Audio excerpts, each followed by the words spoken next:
同你講新聞報導時間。大家好，我係程卓。我係程俊。一則本地消息：強制舉報虐待兒童條例已經生效。有3個界別共25類專業人員屬強制舉報者。佢哋包括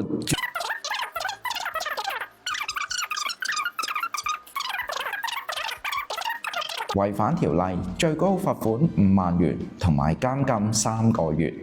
其實無論任何人懷疑有兒童被虐待，都應該即刻舉報。阿 Sir， 唔好話我唔提醒你，你係學校教員，都係其中之一。程俊，放心。咦，你額頭？放心，我自己撞親啫。同你講新聞報導完畢。